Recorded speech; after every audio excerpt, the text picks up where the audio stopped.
Hey, Bob here, your virtual upline. Welcome back to the show for today's Biz Tip Friday episode. I'm going to be talking about the importance of having a standardized opportunity presentation in your business. So if you're watching this video, if you're somebody right now that's struggling to grow your network marketing team, you're struggling to create duplication, you find yourself in that frustrating place where all the results that you've created up until this point have really been due to your own personal time and effort.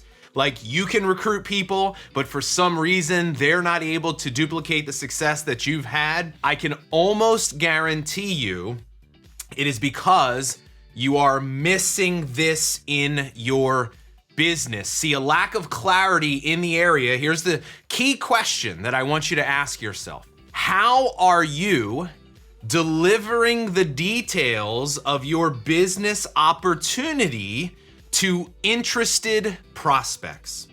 And here's the message I have for you. If you are relying on the individual that's introducing the business to the prospect to actually do all of the explaining and answering of questions, then that's not good enough. And this is a key area, I can promise you, where duplication and growth is breaking down in your team. A standardized opportunity presentation is really nothing more than having a third-party tool, which could be a video, a recorded webinar presentation, or it could be a series of different things put together, a PDF, a PowerPoint template. You need to have some sort of tool or set of tools that will deliver the information for you. And my message to you today is this. If you're lacking that and you are relying on the individuals on your team to be able to explain your business in a way that creates enough value to get someone to say yes, then in almost every instance, you're gonna find that your business is going to break down and stop growing. See, here's the key thing I want you to realize. Having a standardized opportunity presentation, a tool or set of tools that everybody on your team can leverage, that they don't have to make themselves the expert, they don't have to know all the information, they don't have to have all the confidence and belief and be a great salesperson to get somebody to say yes. Having a tool that all they have to do is send, press play, or sit down and walk someone through. Here's what it does, and there's a couple of very important things. Number one, standardized opportunity presentations guarantee a consistent message that creates enough value for your business to get someone to say yes. You want to know the problem you have right now on your team? The people that are on your team that are sharing your business, if you're lacking this, they don't know how to create enough value to get someone to join because they're not sales types. They don't have a lot of confidence, and quite frankly, they don't have a lot of belief in terms of what you're offering someone. You want to know what selling is? It's a transfer of belief. If you don't believe in what you're sharing with me, chances are I'm not going to believe in it either, and that's why I don't sign up. And that's the problem. But here's the other thing, inconsistent messaging.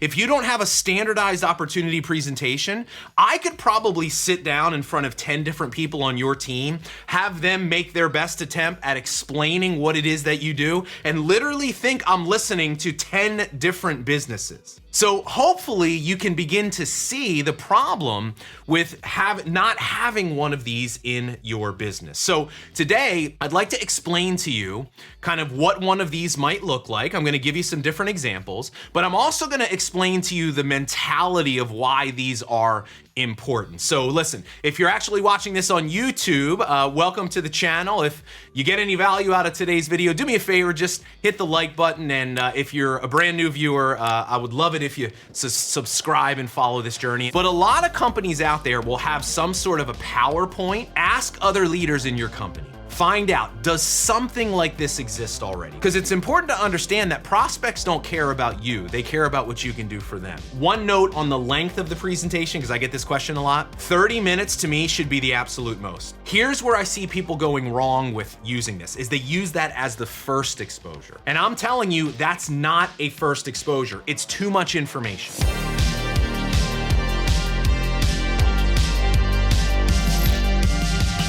All right, let me start off by giving you some examples of what a standardized opportunity presentation would look like.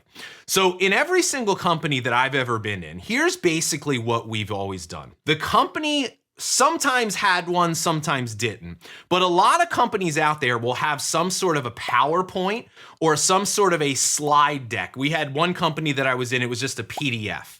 But a lot of companies will create these kind of standardized presentations, which really just walk you through a couple of key elements. So here are the key elements that a standardized presentation will cover. Number one is it covers information about your company and the industry that you're involved with.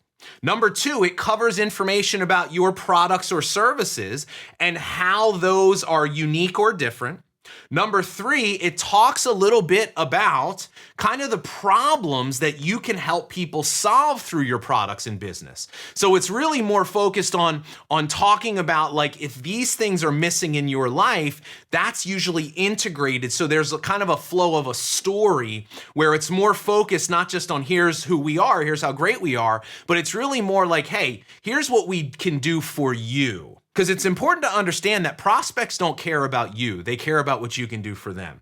So a great standardized opportunity presentation will have that kind of built in there. Maybe there's a slide or a small part of the conversation where they talk about not having enough time or money or security, talk about how you're lacking in your physical health and that, how that affects your overall well-being, whatever's related to your products. And then the next thing that you get into is the business model. And you start talking about the power and the value of the business model that network marketing can offer people in terms of having leverage and being able to create residual income. And then there's a brief conversation about compensation.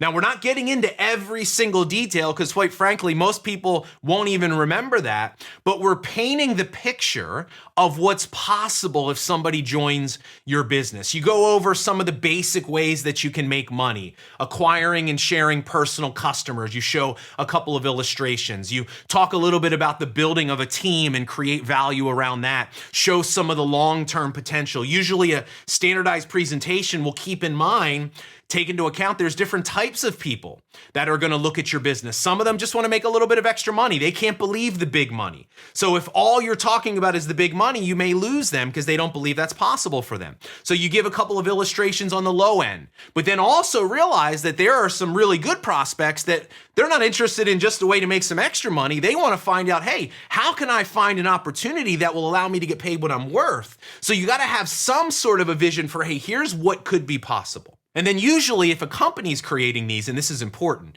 any discussion around income or any discussion around your products and what they do, there must be income claims, income disclosures, and you must be very careful about not making unsubstantiated product claims. Now, if a company is creating this presentation, they've usually baked all of that in there, and they'll have a slide deck or a PDF.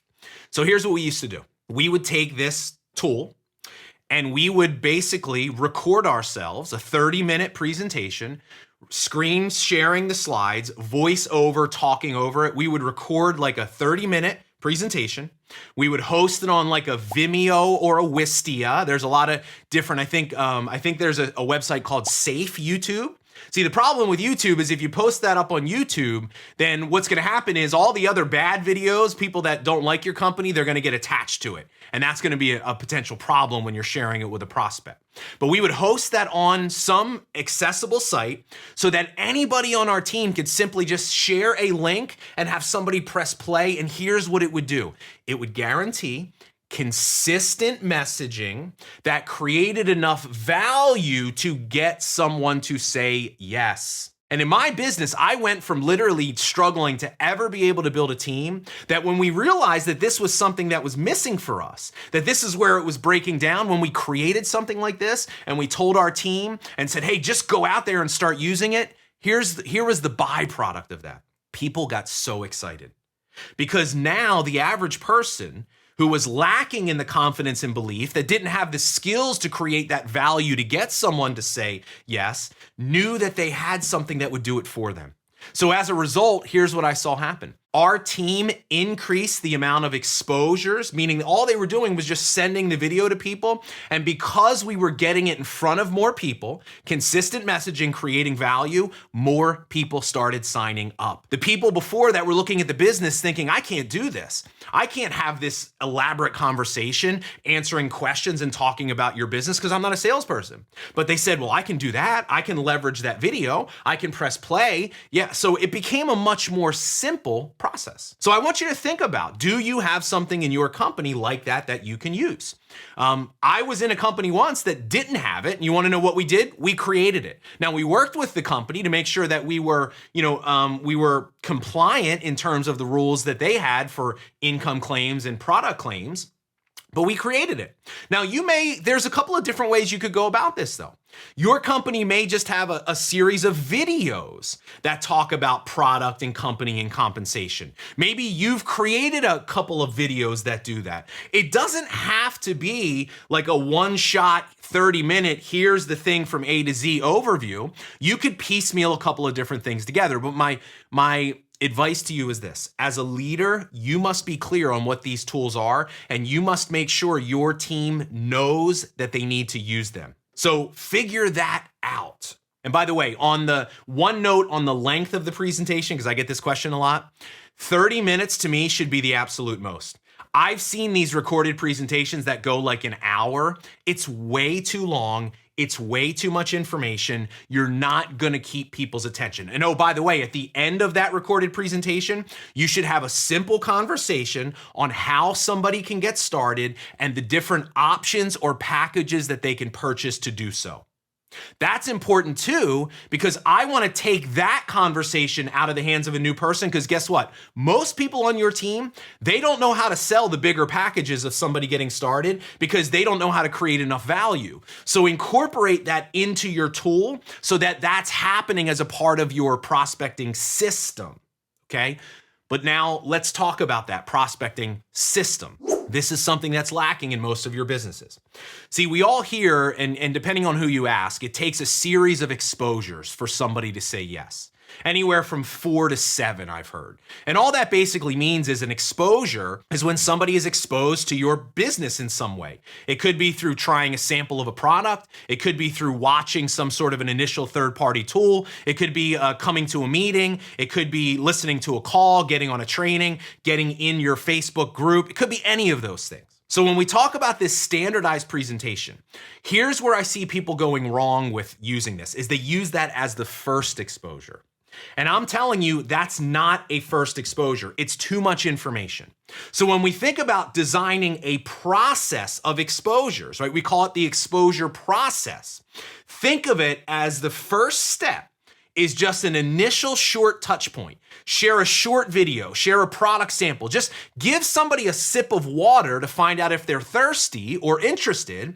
And if they are and they say, yes, I'd like to learn more, now you can move them to the next step, which is a little bigger.